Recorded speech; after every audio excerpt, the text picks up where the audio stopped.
श्रीराम जय जय राम। आपदामपहर्तारं धातारं सर्वसंपदां லோகாபிராமம் ஸ்ரீராமம் பூயோ பூயோ நமாம்யஹம். நமக்கு வருகிற ஆபத்துகளை அழித்துக் காப்பாற்றுபவரும் எல்லா செல்வங்களையும் அருள்பவரும் உலக மக்களை மகிழ்விப்பவருமாகிய ஸ்ரீராமரை மீண்டும் மீண்டும் வணங்குகிறேன். எல்லா குழந்தைங்களுக்கும் என்னோட வணக்கம். நான் உங்க தீபிகா அருண். போன பகுதியில வாலிய ராமர் அம்பால அடிச்சு வீழ்த்தினதும் வாலி ராமர் செஞ்ச காரியத்துக்காக அவரை கடுமையா கண்டிச்சு கேள்வி மேல கேள்வி கேட்டதை பார்த்தோம். வாலி அதோட நிக்கல, இன்னும் கூட சில கேள்விகள் கேட்டு ராமரை சாடினான். அவன் சொன்னா, இது என்னோட காடு, இங்க இருக்கிற பழங்கள் எங்களுது, அதை சாப்பிட்டுக்கிட்டு நாங்கள் வாழற இடத்துக்குள்ள நீ புகுந்து மிருகங்களை வேட்டையாடுற மாதிரி இல்லை என் மேலே அம்பை விட்டு தாக்கின. ஒரு குரங்கோட மாமிசத்தை மனுஷங்க சாப்பிட்றதில்லையே, அதோட தோலையோ எலும்பையோ கூட மனுஷங்க பயன்படுத்துறதே இல்லையே. உனக்கு நேரடியாக எந்த விதத்துலையும் சம்பந்தம் இல்லாத என்கிட்ட நீ காட்டின உன் சாமர்த்தியத்தை உன் எதிரிகள் கிட்ட கூட நீ காட்டுற மாதிரி தெரியலையே. நீ மட்டும் நேருக்கு நேர் என்னோட போர் செஞ்சிருந்தனா நான் உன்னை யமலோகத்துக்கு அனுப்பியிருப்பேன். தூங்கிக்கிட்டு இருக்கிற ஒருத்தனை பாம்பு கடிச்சு கொல்றத மாதிரி இல்லை நீ என்னை தாக்கியிருக்க. ஒரு க்ஷத்ரியன் செய்கிற காரியமா இது? என் மனைவி தாரா நான் கிளம்பும் போதே என்னை எச்சரிக்கை பண்ணா. நான் தான் அவளை அலட்சியம் பண்ணிட்டு வந்துட்டேன். அதோட பலனை இப்போ அனுபவிக்கிறேன்.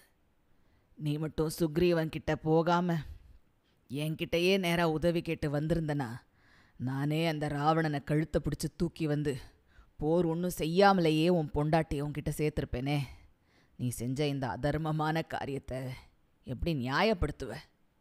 அதை கேட்ட ராமர் சொன்னாரு, மகாவீரனே, நீ சாஸ்திரம் தெரிஞ்ச பெரியவங்களோட அறிவுரை எதையும் கேட்காம உனக்கு தோணினபடி ஒரு குரங்கு புத்தியோட இப்படியெல்லாம் என்கிட்ட கேள்வி கேட்குற.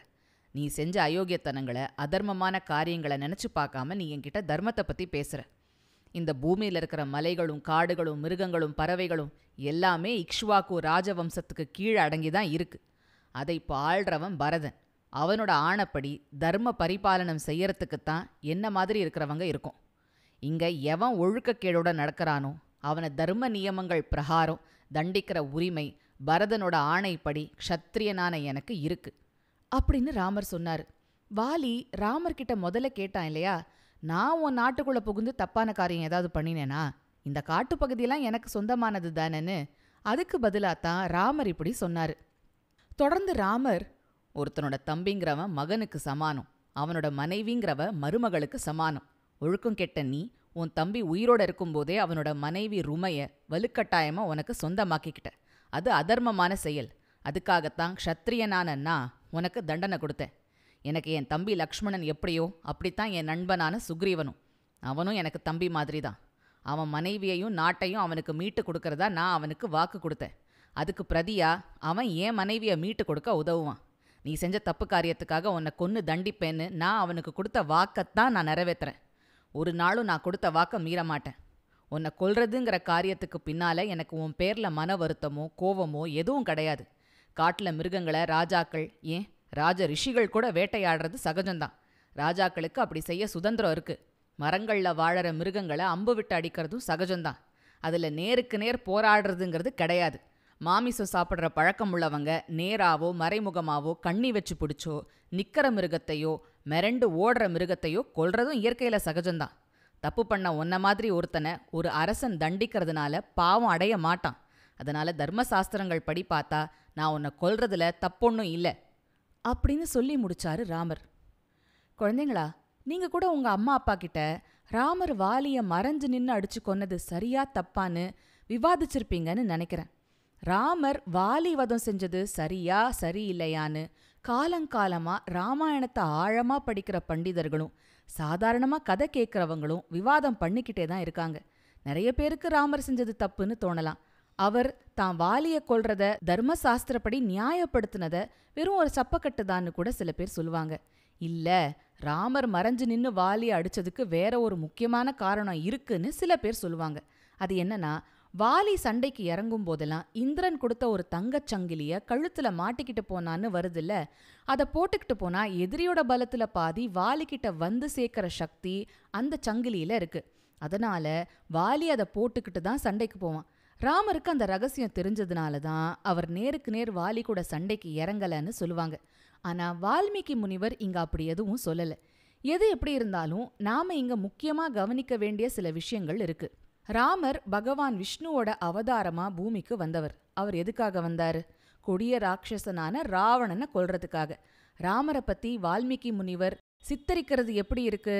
அசாத்திய வீர பராக்கிரமம், வில் வித்தையில திறமை, மனித நேயம், கம்பீரம், தார்மீக உணர்வு, நேர்மை, நன்னடத்தை, எளிமை, பணிவு, சுயக்கட்டுப்பாடு, கொடுத்த வாக்க காப்பாத்துறதுக்காக எந்த கஷ்டத்தையும் எதிர்கொள்ற குணம்னு வால்மீகி முனிவர் ராமரோட குணாதிசயங்களை வாய்ப்பு கிடைக்கும் போதெல்லாம் புகழ்ந்து சொல்லிக்கிட்டே இருக்காரு. அதே சமயம் ராமர்கிட்ட மனுஷங்களுக்கே இருக்கிற உணர்ச்சி வேகங்கள், தடுமாற்றங்கள், மனக்குழப்பங்கள் இருக்கிறதையும் அவர் எடுத்து சொல்லவே சொல்றாரு. எதையும் மூடி மறைக்கல. அதாவது வெவ்வேறு சூழ்நிலைகள்ல வெவ்வேறு விதமா ராமர் தீர்மானம் எடுக்கிறதையும் வெவ்வேறு குணாதிசயங்களை வெளிப்படுத்துறதையும் வால்மீகி முனிவர் அப்படியே படம் பிடிச்சு காட்டிடுறாரு. அதனாலேயே சாமானிய மனுஷங்களான நாம எல்லாம் ராமருங்கிற மனுஷன் இங்க தப்பு செஞ்சான், இங்க அழுமூஞ்சி மாதிரி இருந்தான், இங்க அவன் தர்மப்படி நடக்கல, இங்க அழுமூஞ்சி மாதிரி இருந்தான், இங்க அவன் தர்மப்படி நடக்கல, அப்படி இப்படின்னு நம்மளோட சாமானிய புத்தியை வச்சுக்கிட்டு தீர்ப்பு சொல்ல பார்க்கறோம். ஆனா நடுநிலைமையில இருந்து பார்த்தா ராமர் சில சமயங்கள்ல தன்னோட அவதார நோக்கத்தை உள்ளூர வச்சுக்கிட்டு அதுக்கு ஏத்த மாதிரி கம்பீரமாவும் மத்தவங்க விமர்சனத்துக்கு பயப்படாம தான் நினைச்ச காரியத்தை செஞ்சு முடிக்கிற ஒரு உறுதியான தெய்வீக மனுஷராவும் நடந்துக்கிறார். வேற சில சமயங்கள்ல அப்படி இல்லை. அப்படி பார்த்தா வாலி வதம்ங்கிறது ராமர் தன்னோட தெய்வீக நிலையிலேருந்து செஞ்ச ஒரு காரியம்னு சொல்லலாம். அங்க சாமானிய மனுஷ தர்மங்கள் மீறப்பட்டதா நமக்கு தோணலாம். ஆனா பகவான அதெல்லாம் கட்டுப்படுத்தணும்னு அவசியம் இல்லை. பகவான் தர்மம் அதர்மம் ரெண்டையும் தாண்டி இருக்கிறவர். ரோட்ல வண்டி ஓட்டுறவங்களும் நடந்து போறவங்களும் தான் சாலை விதிகளை கடைப்பிடிச்சாகணும். ஆனா அந்த சாலைக்கு மேல பறந்து போற ஒரு பறவைய அந்த சாலை விதிகள் கட்டுப்படுத்தாது இல்லையா? அவதார புருஷர்கள் அந்த பறவை மாதிரி தான். அப்படி அவதார புருஷர்கள் ஒரு மேலான நிலையிலிருந்து சில காரியங்களை செய்வாங்க. அத அவதார லீலை அப்படின்னு சொல்றது வழக்கம். ராவண வதம்ங்கிற அவதார நோக்கத்துக்கு முன்னோடியா ராமருக்கு வாலி வதமும் செய்ய வேண்டியிருந்தது. அப்புறம் இன்னொன்னு நாம கவனிக்கணும். இப்போ 2 பேருக்கு நடுவுல ஒரு பெரிய சண்டை நடக்குதுன்னு வச்சுக்கோங்க. அதுல ஒரு ஆளு இன்னொருத்தனை ஜெயிச்சிடுறான். தோத்து போனவனுக்கு கோவமும் ரோஷமுமா இருக்கு. அவன் ஜெயிச்சவனை குத்தம் சொல்றான்னு வச்சுக்கோங்க. இவங்க சண்டைய வேடிக்கை பார்க்கறவங்களுக்கு தோத்தவன் சொல்றதுல நியாயம் இருக்கு. அவன் இவனை அடிச்சு வீழ்த்தினது தப்புன்னு தோணுது. ஜெயிச்சவன் தான் பக்கத்து நியாயத்தை எடுத்து சொல்றான். அது மத்தவங்களுக்கு ஏத்துக்கிற மாதிரி இல்ல. ஆனா தோத்தவனுக்கு மத்தவன் சொன்ன நியாயங்கள் சரிதான்னு தோணிடுது. அவன் சரிதான்ப்பா, நீ என்னை அடிச்சது நியாயம்தான் அப்படின்னு ஒத்துக்கிடுறான்னு வச்சுக்கோங்க. அப்போ மத்தவங்க சொல்ற தீர்ப்புக்கு ஒரு மதிப்பும் இல்லைல்ல. அதே மாதிரி தான் ராமர் வாலிய அடிச்சு வீழ்த்தினதுலையும் ஆயிடுச்சு. ராமர் தன்னோட விளக்கங்களை சொல்லி முடிச்சதும் மரணத்தை நெருங்கிக்கிட்டு இருக்கிற வாலிக்கு ராமரோட தெய்வீக நிலை எப்படியோ புரிஞ்சு போச்சு. அவனுக்கு ராமர் சொன்ன காரணங்கள் சரிதான், தான் பேர்ல தப்பு இருக்குன்னு புரிஞ்சு போச்சு. அவன் அவர்கிட்ட பணிஞ்சு போயிடுறான். அவன் ராமரை பார்த்து கை கூப்பிக்கிட்டே சொல்றான், ராமா, உன்ன மாதிரி மேலான ஒருத்தங்கிட்ட என்ன மாதிரி ஒருத்தன் இப்படியெல்லாம் கடுமையாக பேசினது தப்பு தான். அறியாமையாலும் நான் பட்ட வேதனையாலையும் தான் நான் அப்படி பேசிட்டேன். நான் செஞ்ச அதர்மமான காரியங்கள் எனக்கு இப்போ புரியுது. நீ தான் எனக்கு நல்ல கதி காட்டி அருள் பண்ணணும். பேச பேச வாலிக்கு கண்ணீர் வழியுது. கண்லேருந்து தொண்டை அடைக்குது. ராமா, நான் என் சாவை பற்றி கவலைப்படலை, என் பொண்டாட்டி தாராவை பற்றியும் கவலைப்படலை. ஆனால் என் பையன் அங்கதன் மேலே எனக்கு அலாதியான பாசம். நான் அவனை பற்றி தான் கவலைப்படுறேன். அவன் நான் இல்லை, நான் ரொம்பவே சுணங்கி சோர்ந்து போயிடுவான். அவன் ஒரு சின்ன பையன் மாதிரி, விளையாட்டு புத்தி ஜாஸ்தி. அவனுக்கு உன்னோட பாதுகாப்பு வேணும்.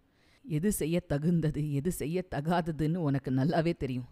நீ என் தம்பி சுக்ரீவனையும் என் மகன் அங்கதனையும் சமமாக பார்த்துக்கணும். உன் தம்பி பரதனையும் லக்ஷ்மணனையும் நீ எப்படி சமமாக பாவிப்பியோ அதே மாதிரி நான் தம்பி சுக்ரீவனை மோசமாக நடத்தினதுக்காக பழி வாங்குற மாதிரி அவன் என் மனைவி தாராவை எதிரியாக நினச்சி அவளுக்கு கேடு உண்டாக்கிடாமல் நீ பார்த்துக்கணும். நீ மட்டும் ஒருத்தனுக்கு ஆதரவாக நின்னா அவன் ஒரு நாட்டையே ஆளக்கூடிய தகுதி உள்ளவனாக ஆயிடுவான். நாடு என்ன, இந்த உலகம், மேலுலகம் எல்லாத்தையுமே ஆளுவான்.